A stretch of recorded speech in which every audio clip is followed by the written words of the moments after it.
తెలంగాణలో మాదిరిగానే ఏపీలో కూడా లెఫ్ట్ పార్టీలకు పెద్ద కష్టమే వచ్చింది.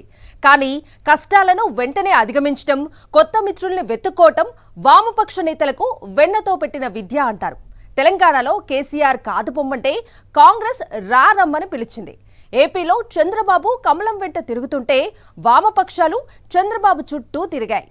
చివరికి సిపిఎం, సిపిఐలకు ఇండియా కూటమి గుర్తొచ్చింది. సైకిల్ వదిలేసి హస్తం పక్కకు వెళ్లారు. ఏపీలో లెఫ్ట్ పార్టీల తీరు ఎలా ఉందో చూద్దాం. టీడీపీ అధినేత చంద్రబాబు నాయుడు ఎంతటి వారినైనా అవసరానికి వాడుకుని తర్వాత కరివేపాకులా తీసిపారేస్తారు. కాంగ్రెస్ అయినా, బీజేపీ అయినా, కమ్యూనిస్టు పార్టీలైనా, ఇతర జాతీయ పార్టీలైనా చంద్రబాబుకు ఒక్కటే. తనకు అవసరం ఉన్నంత వరకే వారితో పని. ఆ తర్వాత ఆకు పాకు కరివేపాకే. ఏపీలో వైఎస్ జగన్ ముఖ్యమంత్రి అయినప్పటి నుంచి సిపిఎం, సిపిఐలు టీడీపీతో దగ్గరగానే ఉన్నాయి.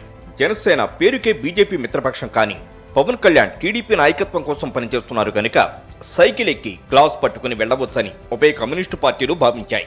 సిపిఐ అయితే టీడీపీఎస్ సర్వస్వం అనే విధంగా 5 ఏళ్లు వ్యవహరించింది. వైఎస్ఆర్ కాంగ్రెస్ ప్రభుత్వం ఏ కార్యక్రమం ప్రవేశపెట్టినా దాన్ని వ్యతిరేకించడంతో పాటు సిపిఐ కూడా రోడ్ల మీదకొచ్చేది. అమరావతిలో పేదలకు ఇళ్ల స్థలాలను ఇవ్వడాన్ని టీడీపీ వ్యతిరేకిస్తే సిపిఐ కూడా వ్యతిరేకించింది. అయితే ఎన్నికల ముందు బీజేపీతో పొత్తు కోసం వెంపర్లాడుతూ చంద్రబాబు ఇచ్చిన షాక్తో వామపక్షాలకు నోట మాట రావడం లేదు. అయితే వైఎస్ జగన్మోహన్ రెడ్డి సీఎం అయ్యాక రాష్ట్రంలో పేదల పార్టీలుగా పేరున్న సిపిఐ, సిపిఎంలకు పని లేకుండా పోయింది. దీంతో చంద్రబాబుకు తోక పార్టీలుగా మారిపోయాయి.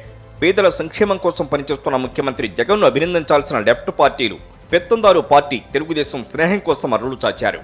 రాబోయే ఎన్నికల్లో చంద్రబాబు జెండా నీడన హాయిగా కాలక్షేపం చేసేద్దామనుకున్న కామ్రేడ్లకు ఇప్పుడు గట్టి షాక్ తగిలింది. చంద్రబాబుపై ఈగ వాలకుండా చూసుకుంటున్న సిపిఐ, సిపిఎం నేతలకు మైండ్ బ్లాంక్ అయిపోయింది. చంద్రబాబు పవన్తో కలిసి బీజేపీ చేయి పట్టుకుని నడవాలని ప్రయత్నిస్తుండటంతో కమ్యూనిస్టు నేతలు వెంటనే కొత్త స్నేహితులను వెతుక్కునే పనిలో పడ్డారు. జాతీయ స్థాయిలో కాంగ్రెస్ నాయకత్వాన గల ఇండియా కూటమితో ఉన్న కమ్యూనిస్టు పార్టీలు తెలంగాణలో కేసీఆర్ చుట్టూ తిరిగినట్టుగా ఏపీలో కూడా మొన్నటి వరకు పచ్చ పార్టీ వెంట తిరిగారు. కానీ తెలంగాణలో మాదిరిగా ఇక్కడ కూడా కాంగ్రెస్ తప్ప వేరే దిక్కు లేదని గ్రహించారు. అందుకే హుటాహుటిన కాంగ్రెస్ నేతలతో సమావేశమై ఏపీలో కలిసి పోరాటం చేసేందుకు పొత్తులను ఖరారు చేసుకున్నారు. ఇకపై ప్రజా పోరాటాలన్నీ కలిసే చేసేద్దాం, మా మీటింగులకు మీరు రండి, మీ మీటింగులకు మేమొస్తామని పరస్పరం హామీలిచ్చుకున్నారు. కొందరు నాయకులు కండువాలు మార్చినంత వేగంగా కమ్యూనిస్టులు మిత్రుల్ని మార్చేస్తున్నారు.